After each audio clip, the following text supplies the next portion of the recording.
bugungi darsimizda Cambridge 7 test 1 passage 1 analizini ko'rib chiqamiz. Bu olinayotgan bir 150-chi, 160-chi, 200-chi video bo'lib ketdi shekilli. Foydali bo'lsa kerak deb o'ylayapmiz bu videoni. Umid qilamizki, buni ko'rasizlar, bekorga tashlab ketmaysizlar. Xo'p, Tahlildan boshlaymiz.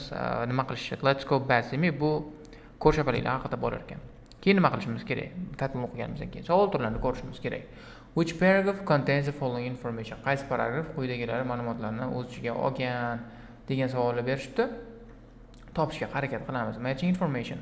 Not a banner, you may use analyze more than once. Demak, bitta latlarni ikki marta ishlatishimiz mumkin. 6 dan 9 gacha summary, completion, facial, vision. Demak, bizning facial yuz ko'rinishi qanaqa one word only, faqatgina bitta so'z yozishimiz kerak. Bu summary completion ni tugatishga, bajarishga harakat qilamiz. Undan keyin no more than 2 words, filling gaps. Demak, bu savol turlari masalan 1 dan 5 gacha xohlagan joyda kelishi mumkin. Shuning uchun ham risk qilmasdan 5 ta paragraf ekan, 5 ta ma'lumot ekan, demak bitta paragrafga ikki marta ishlatar ekanmiz. Birinchi paragrafni o'qib olaman, ABC ni o'qib olaman, savollarga javob topishga harakat qilaman. DE ni o'qiyman, savollarga javob topishga harakat qilaman. Nima qilish kerak bu qismda? Birinchi navbatda ko'pchilik o'quvchilar masalan xotirasi yaxshi, e'tiborli, vokabularisi yaxshi o'quvchilar masalan mana bu savollarni o'qib oladi. Masalan, bularni ham masalan shu qilib ko'raylik. Masalan, examples of wildlife other than bats which don't rely on vision to navigate by. O'z ko'rganingizek, batlardan tashqari hayvon turlari qaysiki visionga bog'liq emas, navigatsiyasi uchun. How early mammals dying out. Demak, vymaraniyani qanaqa qilib избегать qilgan anona mammallar. Why bats hunt in the dark? Nimaga in the dark da hunt qilar ekan? How a particular discovery help our understanding of bats? Particular discovery определенное открытие и understanding of bats yordam bergan ekan. Early military use of echolocation. Military use of echolocation topishimiz kerak. Facial vision. Ko'rishimiz kerak. Facial vision biz hatto keyword facial vision ni topsak javobimiz topgan bo'lamiz. Qaraymiz, ko'ramiz. Facial vision.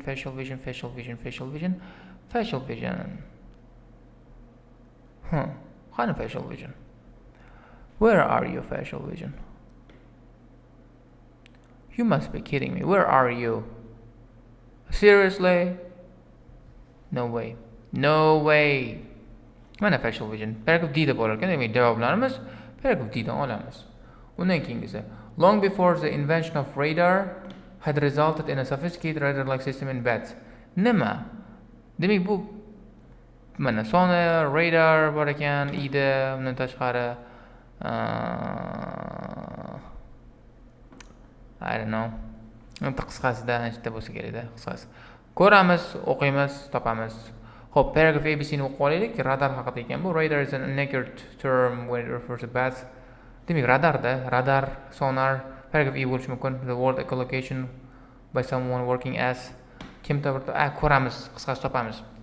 Xo'p, bats have a problem. How to find their way around in the dark. They hunt at night, cannot use the light to keep them, help them find prey, avoid obstacles. You might say, is this a problem of their own making, or that they could avoid simply by changing their habits, hunting by day, but the daytime economy is already heavily exploited by other creatures such as birds. Given that there's a living to be made at night, given the alternative daytime trades are thoroughly occupied, natural selection has favored bats to make a go of the night hunting trade. It's probable that nocturnal degani kechki degani go way back in the ancestry of mammals. In the time when dinosaurs dominated the daytime economy, our mammalian ancestors probably only managed to survive at all because they found the ways of scraping and living at night. Only after the mysterious mass extinction of dinosaurs about 65 million years ago were our ancestors able to emerge in the daylight as a substantial number. Hatta ma'lumot bor edi. Mana how early mammals avoided dying out. Mana o'sunda ma'lumot bor. Mana our mammalian ancestors only managed to survive at all because they found the ways of scraping and living at night. Kechqurun o'sha ovqatini topishni qo'ldan kelganligi sababli survive qilgan degan ma'lumot borligi sababli paragraf A ni olamiz. Masalan, o'qigan bo'lsangiz, e'tibor bersangiz, ma'lumotlarga, keywordlarga javoblarni topishingiz osonda, qisqasi. Mana shunday narsaga e'tibor berishingiz kerak siz. E'tibor bering. Xo'p, tushunarli. Bats have an engineering problem. How to find a way and find their prey in the absence of light. Xo'p, tushunarli. Bats are not only the creatures to face this difficulty today, not only the creatures. Obviously, the night-flying insects that they prey on must find their way about somehow. Deep-sea fish, whales have little or no light by day or by night.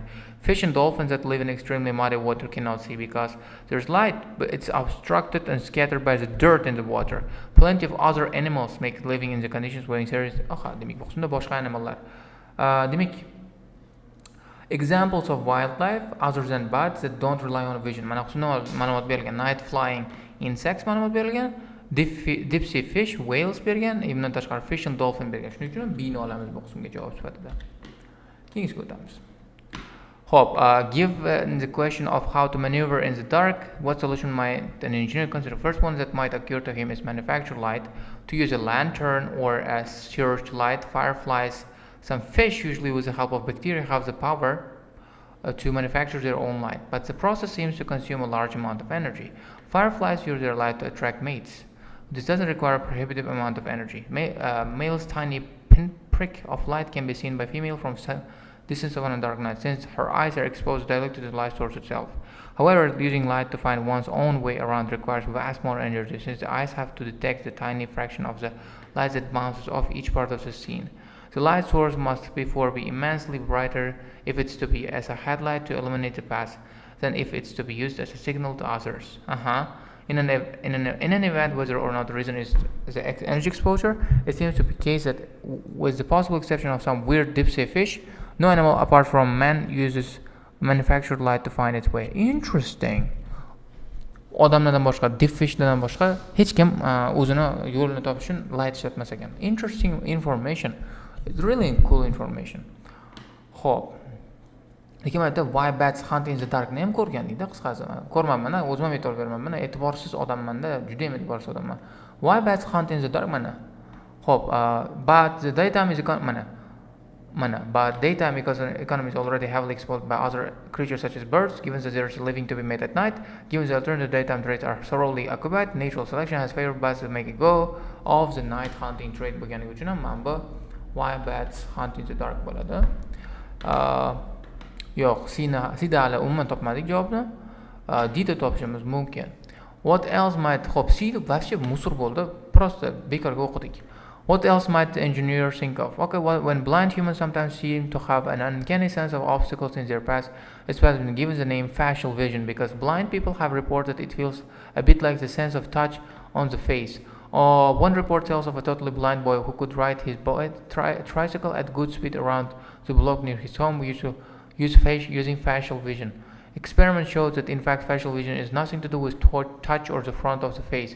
Also, sensation may be referred to the front of the face, like the referred pain on a phantom lamp.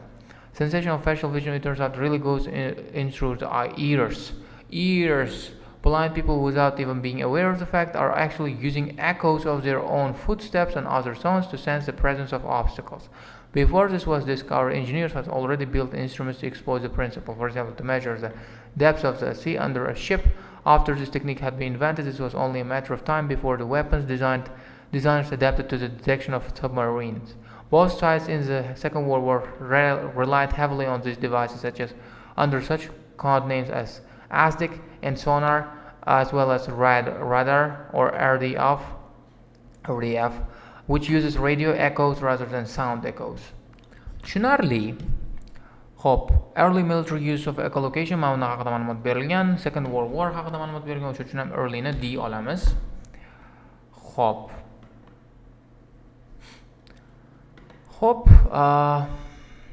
demak bu qism demak mana bu to'g'ri menimcha I bo'ladi. Katta ehtimol bilan I bo'ladi. Bo'ldi, chunki bu hech narsa qilishim shart emas. Masalan, I o'qib o'tirmasam topsam bo'ladi. Qisqasi, kim bo'lsa ham, nima qilayotgan bo'lsangiz, ko'rayotgan bo'lsangiz tekshirib ketinglar-chi, to'g'ri I bo'lar ekan rostdan ham. Masalan, men sizlarga texnikani ham o'rgatyapman. Masalan, qilishim shart emas. Masalan, topdimmi? A B D bo'ldi. Masalan, I bo'ladi. Agar C bo'lmagandan keyin C bo'lmasga aniq u. I bo'ladi. O'qib o'tirish shart emas. Xo'p. In fact, the sensation is more similar to the way in which pain from a arm or leg might be felt. Limp bo'ladi mana. Like the referred pain in a phantom limp bo'ladi javob. Phantom degani arvoh degani. Phantom. Bunaqa bo'ladi, shu Ramachandran qo'yib ketsangiz bo'ladi. Phantomland degan anasi bor. Kitobi borda, zo'r kitob bor. Ramachandran. There's like interesting thing there. It's really interesting thing. I don't know. If you want to just read it. Hop, sensation is more similar to wave pain. Mana similar, mana like similar na synonym. Referred pain no synonym. Limb boxunda leg arm na synonym. Phantom javob bo'ladi. Qisqasi shu gapni ikkita gap o'qib olsanglar, javob topsanglar bo'ladi. 7. The ability actually comes from perceiving through the ears. Perceiving something. Mana perceiving the sensation, it turns out really goes in through ears. Blind people even with are usually echoes of their footsteps. Demak, echoes, echolarni perceive qilish, echolarni tushunish, echoes bo'ladi. However, even before this was understood, the principle had been applied in the design of instrument which calculated of the seabed. Nima? Calculated the mana seas under the ship. Depths bo'ladi. Depths of the seabed bo'ladi.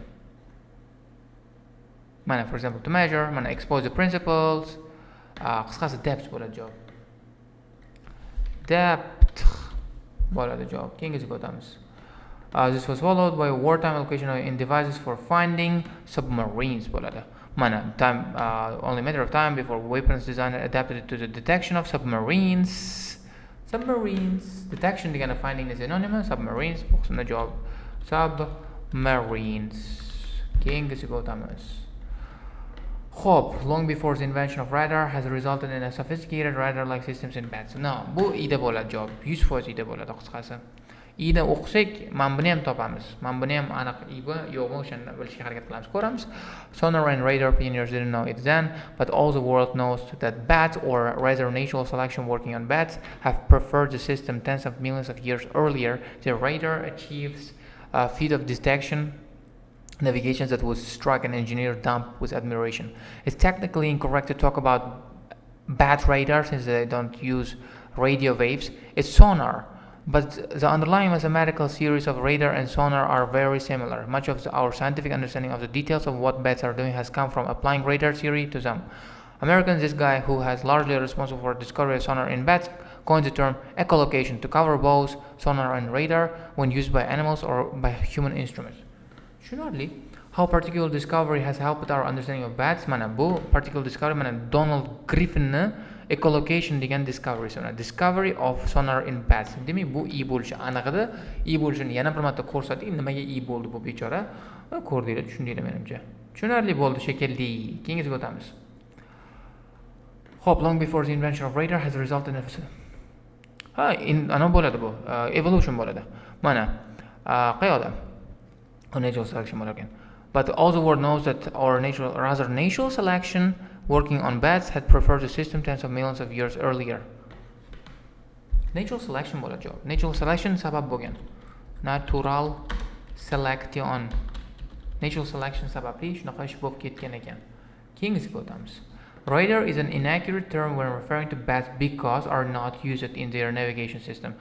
Radio waves are not used. Mana it's technically incorrect to talk about bat radar since they don't use radio waves. Radio wave bilan ishlatmaganligi uchun unaqa deyolmaymiz. Radio wave ishlatilmaydi. Radio waves. Okay, what the hell? What's wrong with this? Keyingisiga o'tamiz. Radar and sonar are based on similar mathematical something. Underlying mathematical series. Demak, o'qishimda underlying bo'qsimda fundamental, similar ni sinonimiga to'g'ri kelsa kerak. Underlying based on bo'ladi. Demak, bo'ldi. Tamom. Qisqasi, mana very similar turibdi. Similar turibdi. Underlying bo'qsimda fundamental bu based on ga sinonim bo'ladi. Shuning uchun ham mathematical series bo'ladi. Mathematical theories. Keyingisi. The word echolocation was first used by someone working as a what? Kim ekan? Zoologist mana. Mana ekolokatsiya so'zi kim tomonidan ishlatilgan? Working as a kim sifatida ishlayotgan odam tomonidan ishlatilgan zoologist bo'ladi. Zoolog tomonidan. Qisqasi bu qism o'zini qo'yashga yetdi. hammaga tushunarli bo'ldi degan umidaman. Detalni qildim, chunki ancha energiyam bor edi. Xo'p, rozi bo'lasizlar vaqtlaringga. Keyingi darsda ko'rishguncha xayr.